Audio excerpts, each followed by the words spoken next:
नहमदुहु व नुसल्ली अला रसूलिल करीम अम्मा बाद फ़अऊज़ु बिल्लाहि मिनश शैतानिर रजीम बिस्मिल्लाहिर रहमानिर रहीम रब्बि इश्रह ली सदरी व यस्सिर ली अमरी वहलुल उक़दतम मिन लिसानी यफ़क़हू क़ौली रब्बि ज़िदनी इल्मा अल्लाहुम्मा अन्फ़अना बिमा अल्लमतना व अल्लिमना मा यनफ़अुना व ज़िदना इल्मा अल्लाहुम्मा अहदि क़ल्बी व सद्दिद लिसानी वस्लुल सक़ीमत क़ल्बी आमीन सुम्मा आमीन। कोई भी नेक काम किया जाए तो उसमें नीयत के खालिस होने की बहुत ज़्यादा अहमियत है। तो उसके बारे में इंशाल्लाह एक हदीस और उससे हमें इंशाल्लाह और ये चीज़ वाज़े हो जाएगी कि नेक कामों से पहले नीयत को खालिस करना किस कदर ज़रूरी है। अबू अमामा बहाली फरमाते हैं कि एक शख्स नबी सल्लल्लाहु अलैहि वसल्लम के पास हाजिर हुआ और कहने लगा, आप बताएं, एक शख्स जंग के लिए जाता है और सवाब और शोहरत दोनों का तलबगार है, यानी उसका दिल करता है कि अल्लाह से उसको अजर भी मिले और फिर वो मशहूर भी हो जाए, तो उसे क्या मिलेगा? रसूलुल्लाह सल्लल्लाहु अलैहि वसल्लम ने फरमाया, उसे कुछ नहीं मिलेगा। इस शख्स ने ये सवाल 3 दफ़ा दोहराया। हर दफ़ा रसूलुल्लाह सल्लल्लाहु अलैहि वसल्लम फरमाते थे, इसे कुछ नहीं मिलेगा। फिर आप सल्लल्लाहु अलैहि वसल्लम ने फरमाया, अल्लाह सिर्फ उस अमल को कबूल फरमाता है जो खालिस उसके लिए किया जाए और उसके ज़रिए सिर्फ उसका चेहरा मकसूद हो। तो यहाँ पे आप देखें कि 2 in 1 नहीं आप कर सकते। जैसे ये जो इस शख्स का सवाल था, ये कैसा सवाल था कि मुझे इससे दीन भी मिल जाए और दुनिया भी मिल जाए, यानी दोनों चीज़ें मुझे हासिल हो जाएं। तो ऐसा नहीं हो सकता। फोकस हमारा हमेशा आखिरत होनी चाहिए और फिर अल्लाह ताला सिर्फ उस अमल को कबूल करता है जो खालिस उसके लिए किया जाए, यानी उसमें अजर सिर्फ अल्लाह ताला से चाहिए हो, आखिरत में चाहिए हो। और फिर आप देखें कि अल्लाह का वादा है कि जो आखिरत चाहता है अल्लाह ताला उसको दुनिया भी दे देते हैं। बिल्कुल एग्जैक्टली यूनी डायरेक्शनल नहीं हो सकते, हमें अपने आप को फोकस रखना है लिवजहिल्ला।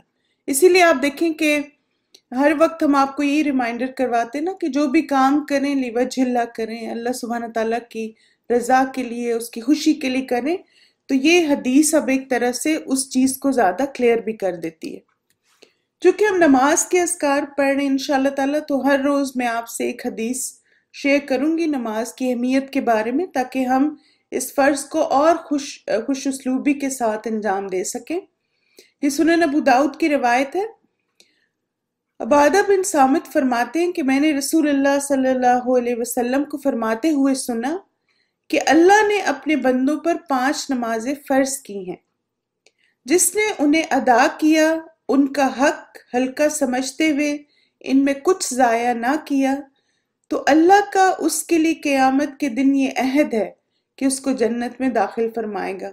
और जिसने इनको अदा किया मगर उनका हक हल्का समझते हुए इनमें से कुछ ज़ाया किया, तो अल्लाह का उसके लिए कोई अहद नहीं, वो चाहे तो अजाब दे और चाहे तो माफ़ कर दे। तो यहाँ पे आप देखें कि नमाज जो है ना, एक हमारी एवरी डे की इबादत है और इसमें अक्सर कमी कोताही हो जाती है। तो इसलिए इस हदीस से जो एक बात पता चल रही है वो क्या है कि हमें अटमोस्ट कोशिश करनी चाहिए कि जो हमारी 5 नमाजें हैं उनको हल्का ना समझें। हम कोई भी ऐसा काम न करें जो कि हमारी नमाजों को ज़ाया करने का बायस बने। तो नमाज का हक अदा करें, उसके अरकान और शराइत पूरे करें, उसके रुकू और सुजूद खूबसूरत अंदाज में करें, क़याम खूबसूरत हो, फिर जो अल्फाज अदा करें वो वाकई महसूस भी करें। जैसे उस्ताज़ा ने एक एग्जाम्पल दी थी ना कि सूरह फातिहा जब हम पढ़ते हैं तो अल्लाह ताला हर आयत के बाद एक जवाब देते हैं ना, हर आयत का जवाब है। जैसे बंदा जब कहता है अल्हम्दुलिल्लाहि रब्बिल आलमीन, तो अल्लाह ताला कहते हैं मेरे बंदे ने मेरी हम्द की।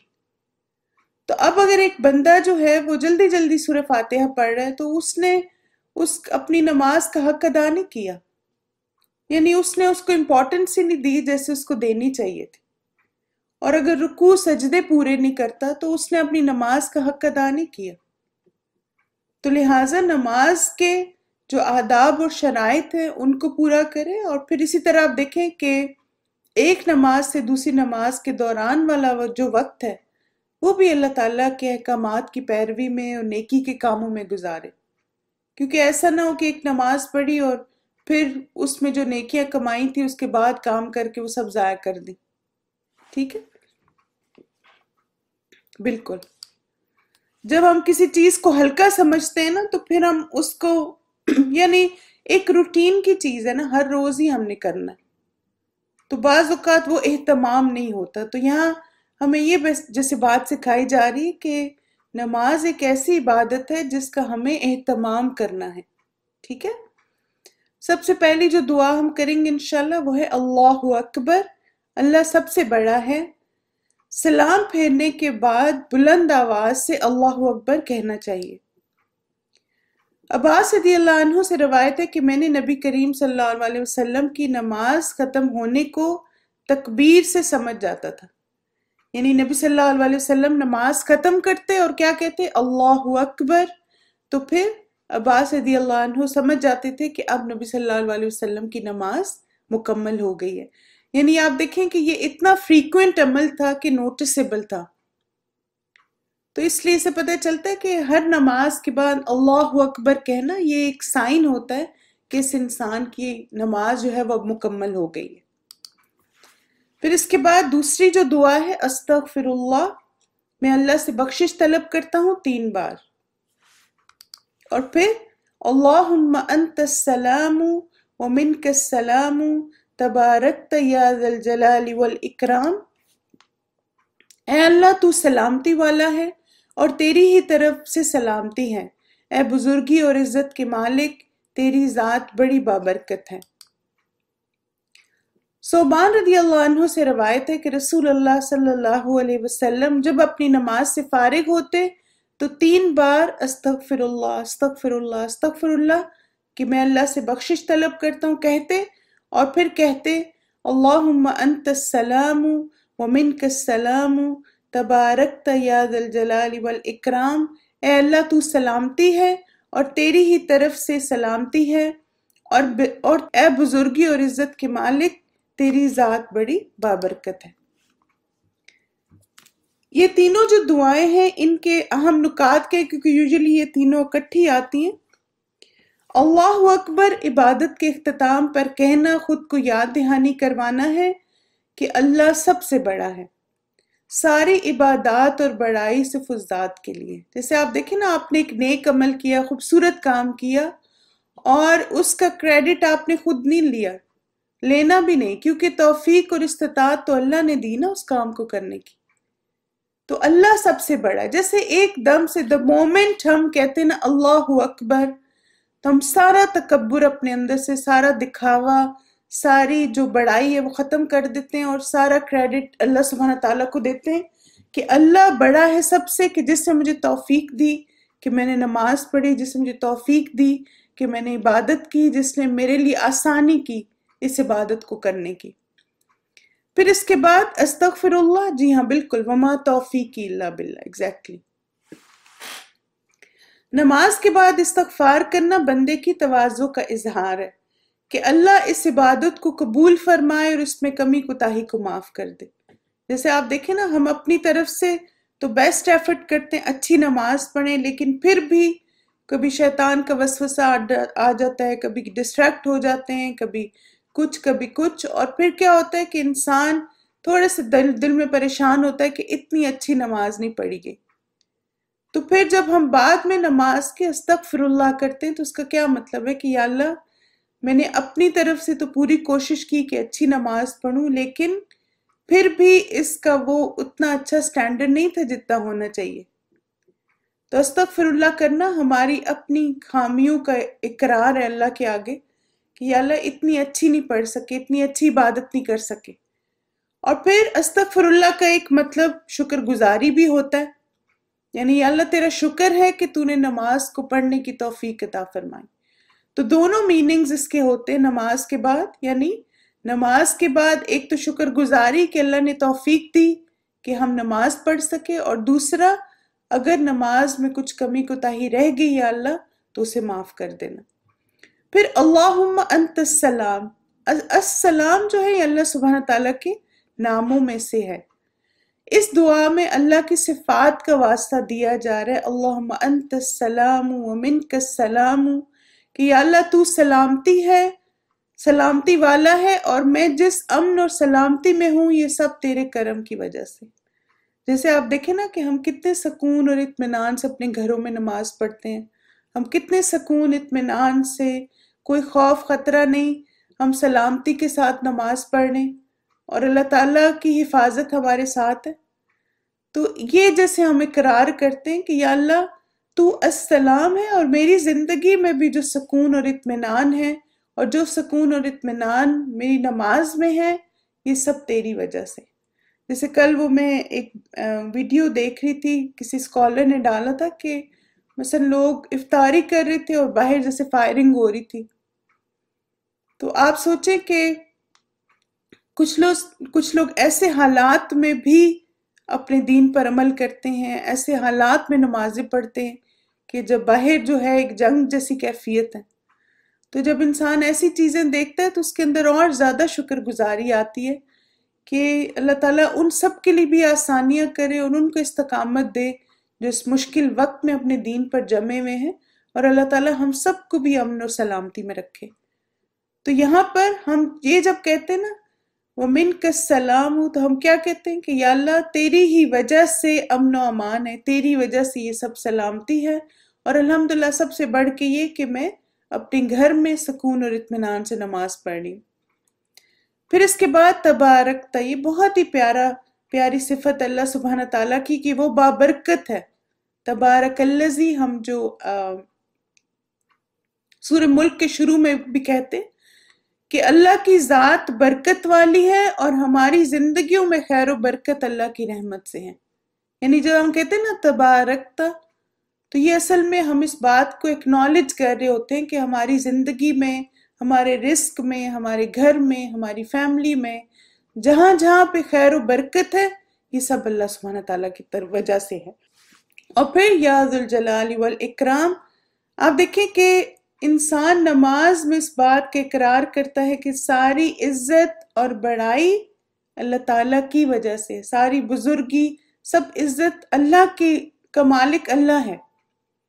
कोई इंसान हमें इज्जत नहीं दे सकता, कोई हमें इम्पोर्टेंस नहीं दे सकता जब तक अल्लाह ना चाहे। वलिल्लाहिल इज्जतु जमीया, सारी की सारी इज्जत अल्लाह सुब्हान ताला के लिए है। तो जब हम कहते हैं ना या ज़ुल जलाली वल इकराम, तो ये अल्लाह सुब्हान ताला की बड़ाई और बुजुर्गी बयान करना है कि सबसे बुजुर्गी वाला और सबसे इज्जत वाला रब हमारा है। और आप देखें कि इन सारी सिफात से दुआ मांगना अपने लिए खैर व भलाई और अपने लिए सलामती मांगना है। इन तीनों अस्कार और दुआओं को नमाज के बाद मांगना इंसान का अल्लाह के सामने आजी और शुक्रगुजारी का इजहार है, यानी हम अपने आप को हम्बल कर रहे हैं अल्लाह के आगे। तो इनकी डिवीजन देख लेते हैं, याद करने का आसान तरीका। अल्लाहु अकबर, अल्लाह सबसे बड़ा है। अस्तगफिरुल्लाह, ये कितनी दफा पढ़ना है हमने? एक दफा अल्लाहु अकबर और 3 दफा अस्तगफिरुल्लाह, ठीक है। मैं अल्लाह से बख्शिश तलब करता हूँ, और फिर एक दफा आपने पढ़ना है अल्लाहुम्मा अंतस्सलामु, ए अल्लाह तू सलामती वाला है, व मिनकस्सलामु, और तेरी ही तरफ से सलामती है, तबारकता, तेरी ज़ात बड़ी बाबरकत है, या ज़ल जलाली वल इकराम, ए बुजुर्गी और इज्जत के मालिक। जैसे तबारकता को उस्ताजा ने एक्सप्लेन किया था, तो उसमें उस्ताजा ने कहा कि जैसे बाज़ दफ़ा होता है ना, हम किसी इंसान के बारे में कहते हैं कि इसके कदम बड़े मुबारक हैं और इसके आने से बरकत होगी, तो इंसानों के अंदर भी अगर बरकत होती है तो वो भी अल्लाह सुब्हान ताला का फजल और रहमत होती है। तो जो भी बरकत हम देखते हैं ना, इसमें कोई हमारा कमाल नहीं होता, बल्कि ये अल्लाह की ज़ात है जो बरकत वाली है, और वो फिर इंसानों की जिंदगियों में भी बरकत डाल देता है। तो आप देखें कि हर नमाज के बाद हम इस बात का इकरार करते हैं कि एक तो हमारी जिंदगी में जो एक इत्मीनान है, एक कंटेंटमेंट है, एक अल्हम्दुलिल्लाह बहुत आसूदगी से जिंदगी गुजर रही है, ये भी अल्लाह ताला की एक रहमत है। और दूसरा जो खैर और बरकत है वो भी अल्लाह ताला की रहमत है। और जो इज्जत और मर्तबा है دنیا میں، وہ بھی سب اللہ سبحانہ تعالیٰ کی وجہ سے. بالکل اٹس آل فرام اللہ. تو یہ چھوٹی سی دعا ہے، لیکن اس میں ہم جیسے اپنی پوری زندگی کا احاطہ کرتے ہیں اللہ کے آگے، اور پھر ساری جیسے نا توفیق اور استطاعت اس کی طرف لوٹاتے ہیں، اور پھر اس پر شکر گزار ہوتے ہیں کہ یا اللہ تو ہمارا رب ہے، اور تو نے ہمیں عبادت کی توفیق دی، اور تو نے ہمیں اپنے پسندیدہ بندوں میں بنایا کہ جو اتنی اچھی اور اتنی خوبصورت اور خوشحال زندگی گزار. کیونکہ آپ دیکھیں نا اپس اینڈ ڈاؤنس تو آتے رہتے ہیں، لیکن وہ بھی اللہ تعالیٰ کا کچھ ہمیں سکھانا ہوتا ہے. بعض دفعہ ہم خود ہی پھسل رہے ہوتے ہیں، خود ہی بھٹک رہے ہوتے ہیں، خود ہی ہم ڈسٹریکٹ ہوتے ہیں، اور ایک دم سے جھٹکا لگتا ہے اور ہم ایک دم سے راستے پہ آ جاتے ہیں نا. اس لیے ان کو پڑھنے میں ہارڈلی آپ کو کچھ ٹائم لگے گا، تو اس لیے آپ جیسے اونچی آواز میں اللہ اکبر. اچھا یہ کہ یہ بھی ایک لوگوں کو کنفیوژن ہوتی ہے کہ تینوں دعائیں اونچی آواز میں پڑھیں. نہیں، صرف آپ نے اللہ اکبر اونچی آواز میں کہنا، اور باقی دعائیں پھر جیسے ہم ایسے منہ تو ہلاتے ہیں، لیکن جیسے آپ مسجد وغیرہ میں اگر ہیں تو اس میں سارا کچھ اونچی آواز میں پڑھنے کی ضرورت نہیں ہوتی، کیونکہ بعض دوسرے نمازی اپنی دعائیں مانگ رہے ہوتے ہیں، ہم اونچی اونچی اپنی پڑھنی شروع کر دیں تو وہ بھی ڈسٹرب ہوتے ہیں. کیونکہ یہاں پہ پتہ چل رہا ہے نا کہ نبی صلی اللہ علیہ وسلم نے جب باقی دعائیں مانگی تو ان میں اتنی اونچی آواز نہیں تھی، تو اس لیے اللہ اکبر آپ نے اونچی آواز سے کہنا ہے، لیکن باقی جو دونوں دعائیں ہیں وہ جیسے ہم زبان ہلا کے تو مانگتے ہیں لیکن اس میں آواز نہیں ہوتی. ٹھیک ہے. اللہ سبحانہ تعالیٰ سے دعا ہے کہ اللہ تعالیٰ ہماری نمازوں کو ہماری آنکھوں کی ٹھنڈک بنائے، اور نماز کے اذکار کی پابندی اور ان کی جو روح ہے اس کو سمجھنے کی توفیق دے، اور اللہ سبحانہ تعالیٰ ہم سب پر اپنی رحمتیں اور برکتیں نازل کرے اور ہمیں اپنا پسندیدہ بندہ بنا لے. آمین ثم آمین. جزاکم اللہ خیرا کثیرا. بارک اللہ فیکم. سبحانک اللہم و بحمدک، اشہد ان لا الہ الا انت، استغفرک و اتوب الیک. السلام علیکم ورحمۃ اللہ وبرکاتہ.